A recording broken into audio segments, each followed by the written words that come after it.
Hello, everyone. Thank you so much for joining us. Today, we're discussing the Innovator Founder Visa, which is available to allow people to work and thus live in the United Kingdom. And we've got Hans back. Please introduce yourself. Hi, Jennifer. Again, like you said, I'm back with another interesting topic. So I'm the head of the corporate immigration team at Colman Coyle, and very happy to speak to you today.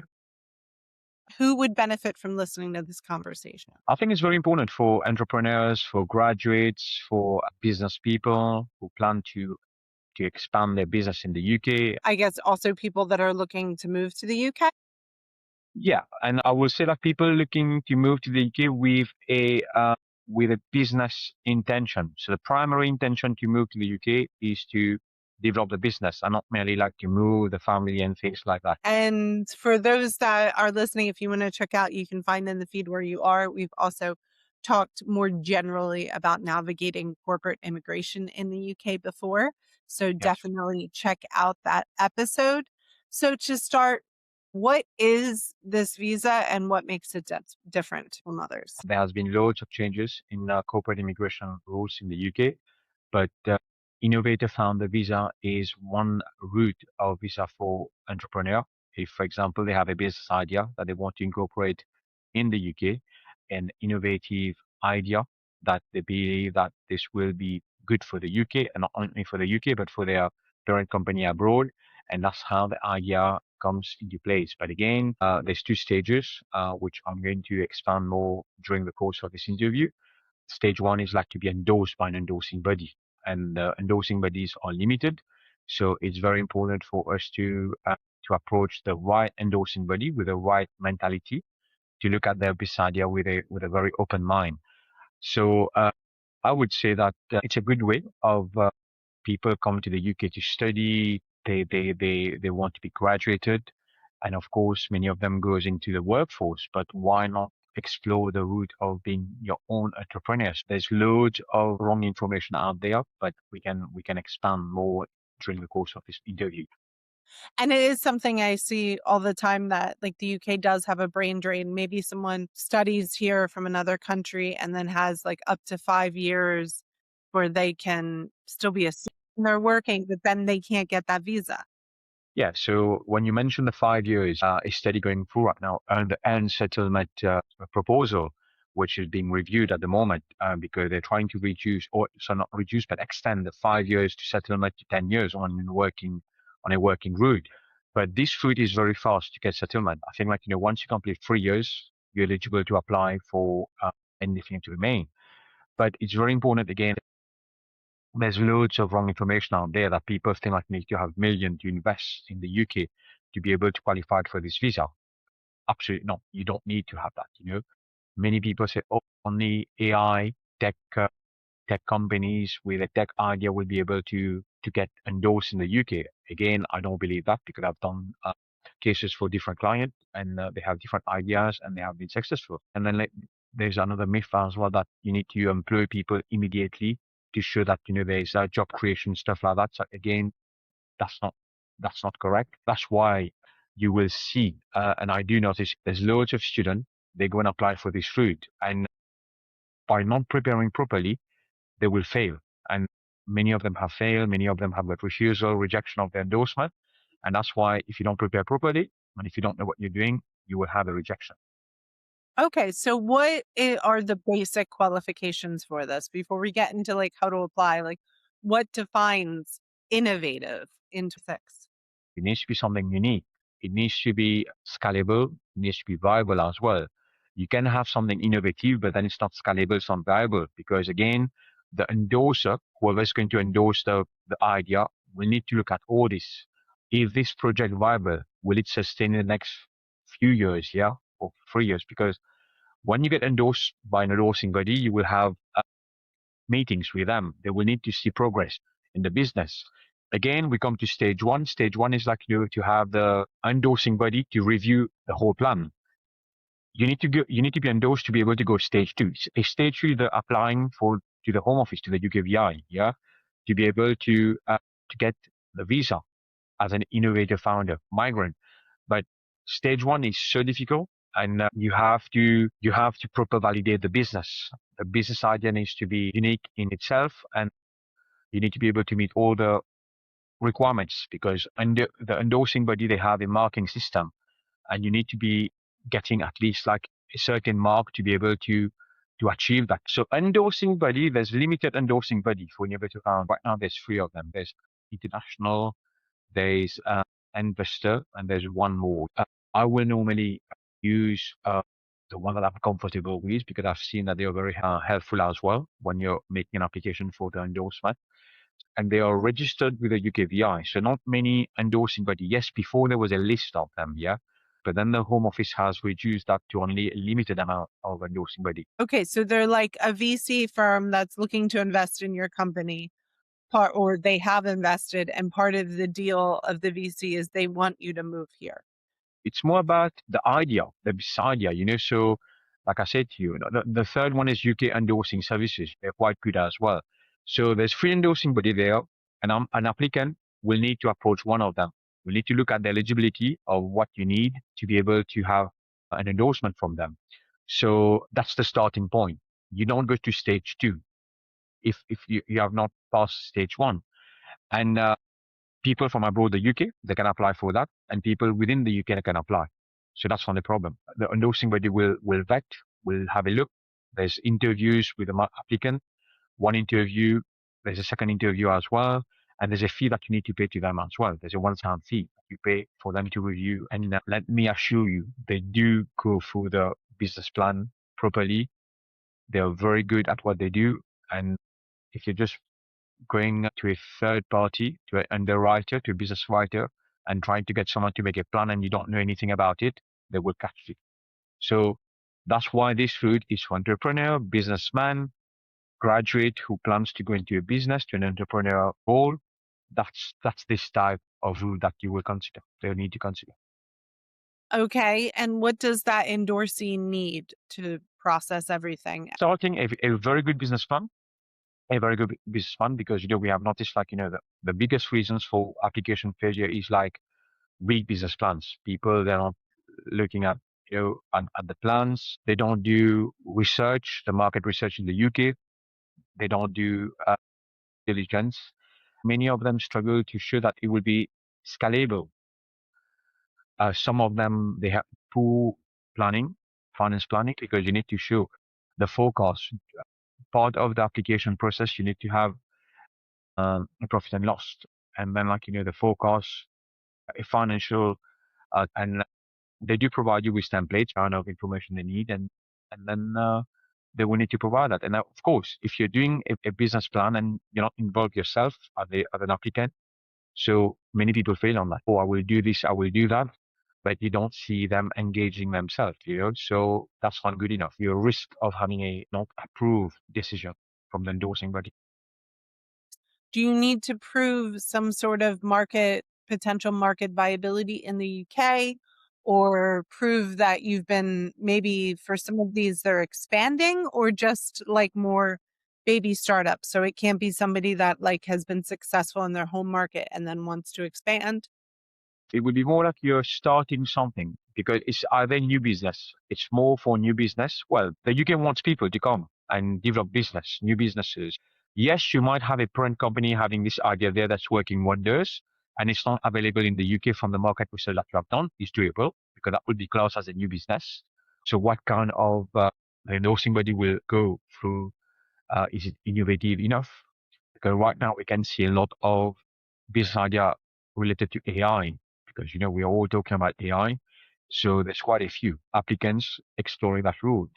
So one of the inquiries we're receiving at the moment is about people developing an app to have the KYC done very quickly. So that's something that many companies they need to pay attention to, and I think there's some great ideas out there. So, and endorsing body are looking at this kind of applications. If there are people out there looking to expand the business into a new business in the UK, is doable. And when you say people, so it could be one person, it could be a team. It can be a team of founders as well, yeah, because each founder they need to look at what kind of part they will play in the business. You can apply as a team, like and Yes, then win or lose for everybody? correct. Yes, that's And right. then can you have a founder that like founders that one is British and one is You can have a British founder, but then that person doesn't need an endorsement. He's there for the business, you know. He can be like a marketing executive and stuff because in the business plan you need to highlight your team. But then applicant for the endorsement, you don't need to put the British citizen. There's no need for that. but I mean, could you have like two co-founders, one British, one not? Or would that be You a can different? you can have co-founder for the business. That's not a problem. But for the person looking to be endorsed, it will be the person who needs a visa. Yeah, I just thought that might add more strength to the argument that they're settled It here. can it might not be the case because it's all about what's the role of the individual. They will want to know because some people they would like to put experienced marketing manager because it's a new business. They will want to know the market. They will want to start getting some traction. So they will appoint, many of them will appoint a marketing manager or a sales manager or a analyst or researcher. And then just because these things cost money, is this an expensive route or Yeah, versus it's a very, I will not say expensive. There's a lot of time to be devoted to this. So in terms of legal fees, of course, a lawyer, we will charge you for the time spent on that, and you will spend money on if you're a good writer, maybe you will write your own business plan. But we always advise people to use an independent business writer because they know what they're doing, and then to work together with them. So that will cost money as well. And like I said earlier, there's a fee of £1,000 that you need to pay when you apply to the endorsing body, and then once the approval, you need to pay the home office fee as well. So there is fee that an applicant needs to incur. is there this idea that this is because this is cheaper if it's 1,000 in that way than to get sponsorship from a corporation? So it's just the job market's tight. So is there a better chance of getting this one or are there fewer? No, it's very competitive visa route. So I will not say that it's easy because innovator founder is very challenging because you know the home office has put a lot of trust on the endorsing bodies. They can't just, for example, oh we have 100 applicant and it's like 100 times £1,000 in the bank. So the more we take, the more we approve, it would better. No, there's loads of due diligence and there's loads of pressure on the endorsing body. They have to get the right candidate through. They can't just go on the bulk and then giving a endorsement approval. So it's not an easy route compared to the skilled worker because skilled worker, you might go for an interview that the employer likes you and you're given a certificate of sponsorship to use to come to the UK as a skilled worker. So you need to know what you're doing. Right now, I notice like there's loads of students, they want to stay in the UK. After they pass the exam, they do have this graduate route that they can use. But after graduate route, what's next if they don't get a job offer? So Mhm. many of them feel like, you know, okay, innovator founder is the next route. So they will go and use AI to draft a business plan.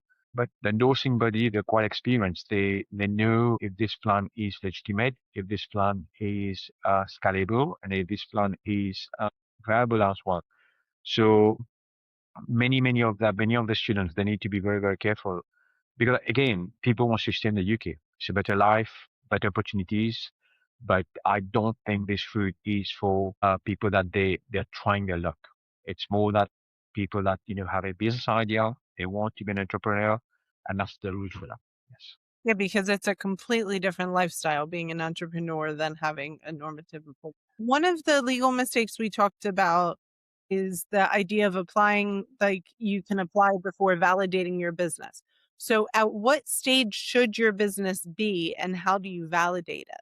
It's a new business, so you will put your forecast for the next 5 years. They will know, they will not validate you yet, but they will look at the market research, they will look at what you have. But then again, like you know, like I said to you, once you get endorsed, if they believe that it's a good plan, every month or every year there's some points to where you will have meetings with endorsing body to ensure that whatever you have said that you will implement in year 1, year 2, year 3, year 4, year 5, are you doing that? And you're allowed to change that, right? Because like things are changing so fast.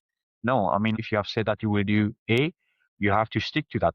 They have endorsed you on that principle, on that idea.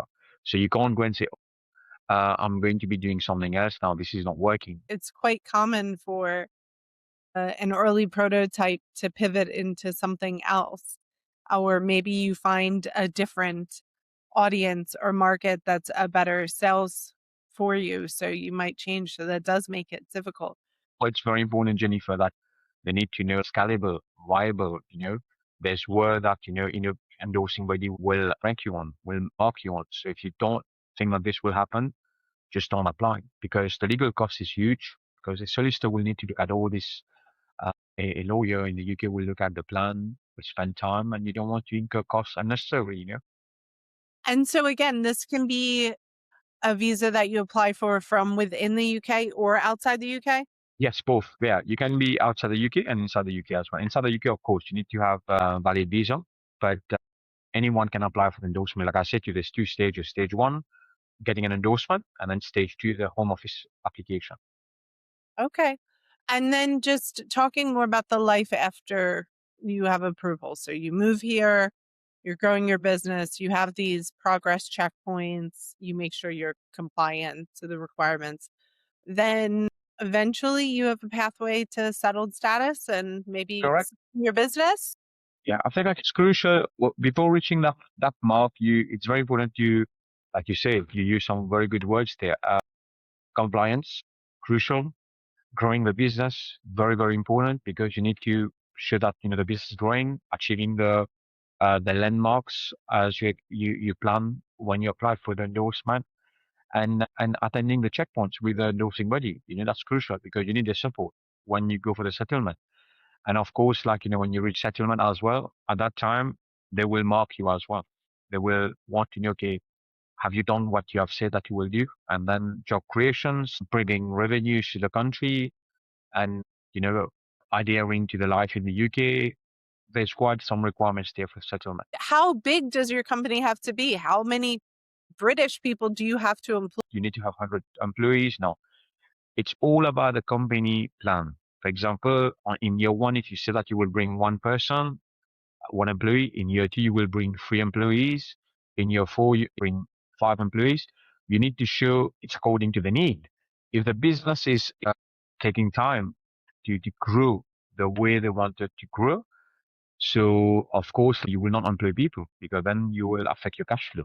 So again, endorsing body, the managers, the accounts manager, they're quite reasonable, sensible. They understand the business need, the business trend in the UK, and I think they will work together. And my advice is always work with them because they're there to support you in your path to grow the business. That's the idea. That's why you have paid them £1,000 for them to be able to support you. And then are you required to hire British people? Can you sponsor visas to bring people in as I well? think like that's a different angle because of course many of again in practice many of them will go and get settled people or British citizen because it's easy in terms of compliance. But if they plan to hire foreign workers, then the company as a separate legal entity will need to apply for sponsorship license and then bring the foreign workers to work for the company. But again, when you do that, you're taking the risk, and compliance needs to be on top of the game. You need to make sure that everything is being done properly. And so we've talked about how challenging it is a lot because it does seem like we're trying to deter people that are not fully committed and that don't have the capability, the capacity, the understanding, the resources to do it. But let's just on a ending note let's talk about some of the success stories. I'm extremely pleased to say that we have a few endorsement and visa approval under that route. So loads of hard work and preparation. Credit to the applicants as well. They listen, they take it on board. They because when they have the meetings, we're not allowed to be there with them. They need to deliver. They need to understand the business. They need to perform. We guide them. We prepare them for the interviews. But at the end of the day, it's like it's their baby. They need to be able to show that they know what they're walking into. So credit to them, and it's been great working with endorsing body as well. And yes, we are looking forward to get them to their landmark of settlement, and hopefully the business will grow. When I deal with this kind of work, then there's loads of commercial work that needs to be done. for example, like, policies, implementation of policy for the company. You have to make sure the company is trading, operating effectively.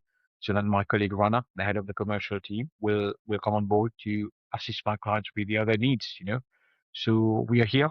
We provide a full service package in terms of the endorsement with application and company operations. It's good to have everything in one place. Okay. And you can do that at colmancoyle.com if they want to get in touch. We're quite active on social platforms, so I'm sure that people can reach us if they want to have a complimentary chat with me, and we'll see if they're eligible to apply for this fruit. Great. Well, good luck to everyone. And thank you very much for explaining everything, Hans. Thank you, Jennifer. It was my pleasure.